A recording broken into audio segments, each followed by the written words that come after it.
নমস্কার। কবি শুভ দাশগুপ্তের কবিতা সার্থক জনম। যে ছেলেটা চায়ের দোকানে এঁটো কাপ ধুচ্ছে রাস্তার ধারে, তাকে ডাকুন।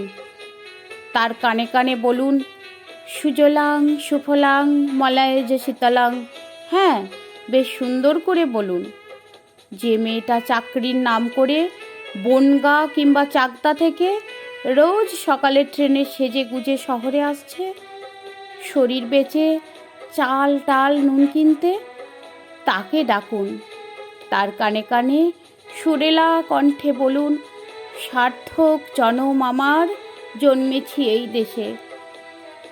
যে ছেলেটি লটারির টিকিট নিয়ে দরজায় দরজায় ঘুরছে আর বলছে, বিশ্বাস করুন আমি ভদ্রলোক, আজ 10 বছর হলো আমার কারখানা বন্ধ, লক আউট, তাকে ডাকুন। তার কানে কানে বলুন, বলো বলো বলো সবে, শত বীণা বেণু রবে, ভারত আবার জগৎ সভায় শ্রেষ্ঠ আসন লবে। রাতের আকাশ কাঁপিয়ে অঝোর ধারায় বৃষ্টি নামলে যে মা আজও লণ্ঠন হাতে টালির ঘরে দরজায় ঠায় দাঁড়িয়ে থাকেন তার খোকন ফিরে আসবে বলে, যে খোকনকে এমনই এক বর্ষার উন্মত্ত রাতে কালো গাড়ির পুলিশ ডেকে নিয়ে গিয়েছিল, আর বরানগরের রাস্তায় ভোরের ঘুম ভাঙা কুকুর প্রথম দেখেছিল যার গুলিবিদ্ধ রক্তাক্ত লাশ, সেই মাকে ডাকুন।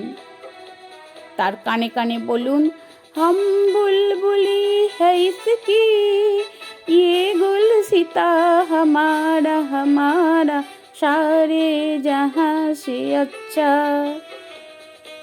সবাইকে সব কিছু বলা শেষ হলে শুনশান শীতের রাতে পাঁচমাথার মোড়ে ঘোড়ায় চড়ে বসা সেই মহা বিপ্লবীর পায়ের সামনে ধীরে ধীরে এগিয়ে যান। ফাঁকা রাস্তায় রাতের বাতাসে কান পাতুন, শুনতে পাবেন সেই বিপ্লবী পুরুষের বজ্রকণ্ঠ, আমি তোমাদের কাছে রক্ত চেয়েছিলাম তোমাদের স্বাধীনতা এনে দেব বলে, আমি পারিনি, কিন্তু আমি আমার সমস্ত জীবন উৎসর্গ করেছি।